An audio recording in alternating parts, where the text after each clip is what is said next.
Good afternoon, everyone. My name is Annamaria, and today I'll be taking up about 20 minutes of your time in order to demonstrate how nationalism contributed to the rise and fall of the Soviet-occupied state, the German Democratic Republic. We will explore the creation of East German national identity, the collapse of the state, and finally, the political, economic, and cultural struggles that came along with unification of Germany after 1990. So now I will go into some of the origins of the German Democratic Republic. So after the Second World War, the country of Germany was in a complete state of destruction and chaos. The horrific events destroyed any positive sentiment or attachment for German national identity. In 1945, the Soviets occupied part of Germany, and the German Communist Party quickly developed a close relationship with Russian socialists. So the Socialist Unity Party, otherwise known as the SED, was a Marxist-Leninist political party established in 1946. The Soviets dominated the ideologies of East Germans through campaigning an anti-fascist state and the establishment of a new man and a new nation. Communism swept through East Germany as a symbol of peace, freedom, and equality. The Soviets and the Socialist Unity Party fought for a state that was synonymous with their politics. They created organizations inspired by the Soviet model, living under the slogan, "Learning from the Soviet Union means learning to win." The German Democratic Republic was established as its own separate state in 1952. So here on the left, we have a map of Germany. So on the left, we have the Federal Republic of Germany. West Germany was made up of 11 states that were occupied by the Western Allies, the US, Britain, and France. And on the right, we have the German Democratic Republic, East Germany. So for both East and West Germany, Berlin was the capital. It seems in Berlin, right here, this little speck right here, this white, is Berlin. So it seems kind of strange that West Germany would have their capital be in an area that was completely surrounded by Eastern territory. Berlin did not belong to the Federal Republic legally, but West Berlin aligned itself politically with West Germany, so they wanted it to remain their capital. So on the right, upper right, we have the symbol of the GDR, and on the bottom right, we have the symbol of West Germany. So once the German Democratic Republic was officially established as its own state, the GDR was portrayed to the public as not only a win for socialism, but also a step closer to solving the question of the German nation as a whole. In fact, in 1952, Stalin proposed a policy to West Germany to reunify. However, the FRG denied this proposal because unification was not a priority for them at that time. The Soviets knew that in order for the socialist state to be successful, they had to formulate national identity so that East Germans could feel a sense of belonging and loyalty to the state. The SED capitalized on the division between the East and the West and the others, as they were portrayed as anti-national capitalists who didn't care about the working class. The Soviets created this new national identification by essentially reframing Germany's history as well as education. East Germany's knowledge base was founded upon classic leaders such as Marx and Lenin, and socialists believed that the GDR was the progressive yet traditional Germany. East Germany was portrayed as the force for struggle, peace, and working towards unification with the West. So despite seemingly successful attempts by the Soviets to create East German national identity, the masses were increasingly displeased with the state. By 1953, food prices and overall cost of living was unaffordable for most East Germans, so the SED grew increasingly unpopular among the population. And in fact, in June of 1953, industrial workers held large protests across East Germany demanding better working conditions, higher wages, and even unification with the West. The party responded to the demands, therefore resolving any of the conflict. And after this point, when the protesters went back to work, with the help of the Stasi, otherwise known as the secret police, the SED began to surveillance all the factories around East Germany in order to extinguish any further signs of organized demonstrations, and the Stasi also closely followed and inspected the opposition groups. Over the course of 4 decades, the GDR's constitution was revised several times, each time phasing out the concept of the German nation. So So for example, in 1949, Article 1 stated that Germany was an indivisible democratic republic, but by 1974, it stated that the socialist GDR was in complete accordance with the Soviet model. So here on the left, we have a poster of typical East German propaganda. So you see these two mechanics, working class men that are obviously allies with one another. So the man on the right is a man from the Soviet Union, as he is represented by the Soviet flag behind him. In the same case for the man on the left, an East German who's represented by his flag on the left. So on the very bottom is the slogan that I mentioned earlier. So this is translated from German, meaning learning from the Soviet Union means learning to win. So up in the right-hand corner, we have a postage stamp from East Germany. On the right is the East German flag. On the left is the USSR flag. And on the bottom, finally, we just see the symbol for the Stasi, the secret police. So the Berlin Wall was constructed in August of 1961 by the GDR without any protest or public opposition. This physical barrier was the ultimate symbol of communism in the Cold War. And this wall was built for various reasons, the main being to keep citizens from fleeing the country. People were fleeing because they were extremely dissatisfied with the regime, and even simply because they wanted to be reunified with a lot of their family in the West. So as you can imagine, people leaving the country was a big drain for the economy, so it was a really big problem for the Soviets. Another reason was to keep the spies away from stealing information because they were trying to win the Cold War against the United States. The Berlin Wall played a central role in maintaining the notion of two halves, dividing it geographically, politically, and even mentally. It also forced remaining East Germans to integrate into the socialist society, so the closed borders left the public feeling increasingly isolated and repressed by their government.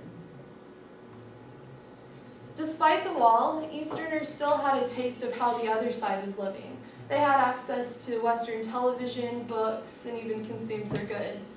Throughout the 1960s, up until unification in 1990, East Germany fell dramatically behind the rest of the world in terms of development and advancement of modern society.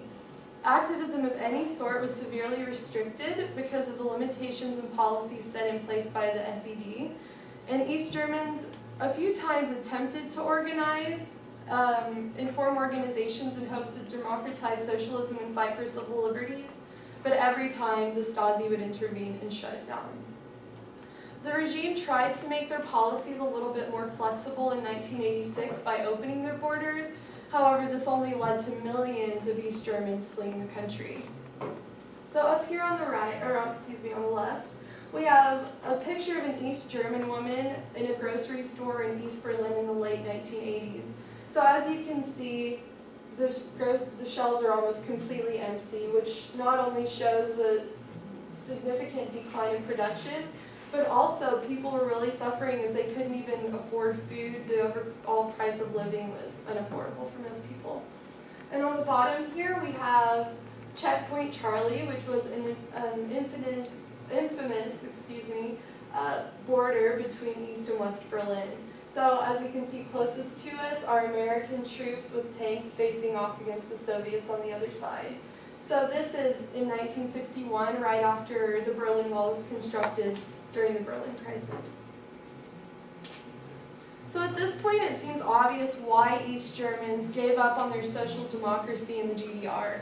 The dictatorship drove residents out of the state, and immigration was the most significant ingredient in the collapse of the GDR. The SED also manipulated elections throughout the decade, so people really lost faith and trust in their government. By 1989, emigration and public discontent finally took a political turning point. Brave protesters decided to defy the state by participating in peaceful demonstrations. The citizens' movement, also known as the Monday demonstrations, quickly turned into a German revolution as thousands of people band together fighting for their freedom and taking back their homeland against the communist regime. The SED's attempt to form a strong national identity and create a connection between the party and the state ultimately failed. This was official with the destruction of the Berlin Wall in November of 1989. So now the question is, was the collapse of the GDR inevitable? The question can perhaps be thought of and maybe even answered using Gellner and Smith's conflicting theories of nationalism. So parallel with Gellner's focus on modernity, the communist project of political and social engineering called for a complete modern makeover of society. The Soviets basically wanted a utopian state, and not only did they want a shiny new socialist republic, but they even tried to perfect their citizens through severe supervision and even relentless educational reform.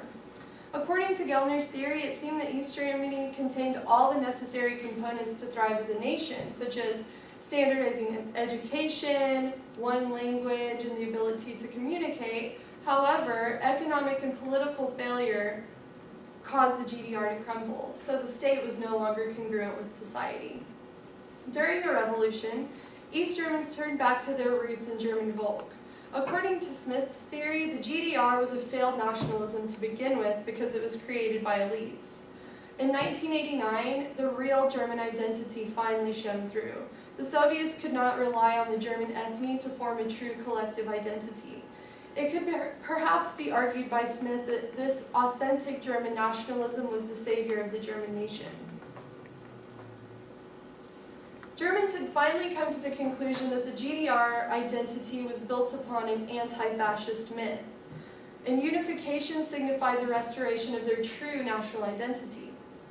On March 18th of 1990, the people voted for the disbanding of the GDR, and by October of the same year, the communist dictatorship was officially gone for good.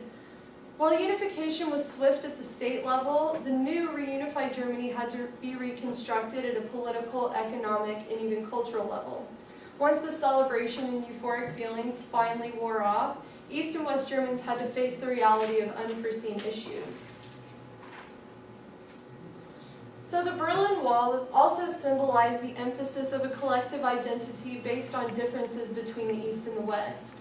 In 1990, it soon became evident that the wall was just as real psychologically as it had been physically the year prior to unification.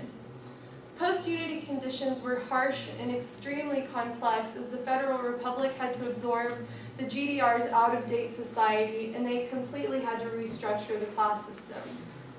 They even had to implement conversion programs to bring Easterners up to Western standards. Clearly, pan-German culture and Volk were not enough to fix these issues. There were also clear mental divisions, as the East was nostalgic for the GDR in the past, while the West was focused on the future. By the mid-1990s, the East Germans felt left behind, and if their sense of identity had been lost in the unification process. Politically, it was expected that a new constitution would be created for New Germany with participation from both sides. However, this idea was abandoned after the landslide victory of the Conservative Alliance of the Federal Republic. So socialists felt very misrepresented by their own government. Economically, the lower and middle class East Germans suffered significantly. This was obviously extremely difficult for them to adjust because free market capitalism is a major break from socialism. And not only was the GDR's currency replaced with their West German mark, but suddenly many people were suffering from unemployment because they lost their status in society. Unemployment levels exceeded those of the Great Depression. So higher education and work experience that people had from the East were completely discredited by Westerners.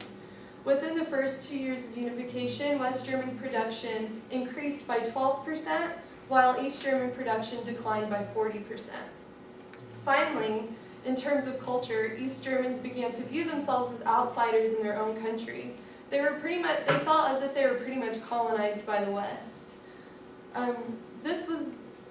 Germany experienced significant increase in xenophobic violence in both the East and West. And this was caused mainly due to unfamiliarity with the liberal democracy, economic hardship, and even cultural differences.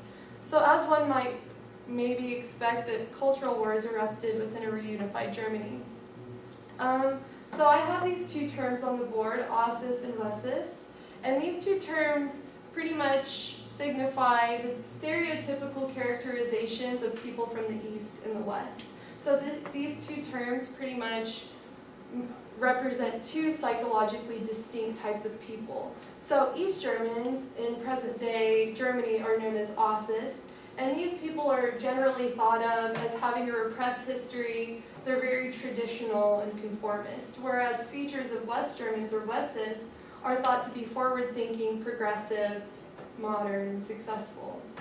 This post-unification invention has been completely integrated into German culture by the media, intellectuals, and even ordinary people. So over the course of the past 2 decades, differences eventually began to blur as the East and West both had a desire for normalcy within their nation. Overall, the East and West Germans still feel today that unification was the right choice. I decided to choose the example of the Germany World Cup in 2006 because I thought that it represented a truly unified nation. Germans proudly waved their flags and chanted the national anthem in unity, showing the world that despite their difficult past, they are now a unified and peaceful nation.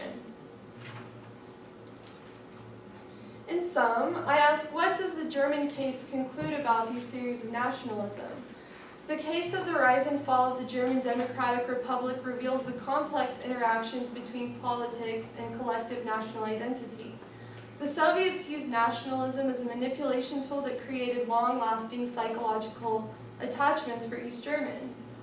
However, the manipulation of the masses eventually backfired when East Germans realized their desire for national unity. The concept of nationalism cannot be understood from one perspective. Rather, it is a complex phenomenon that must be looked at through the lens of various theories.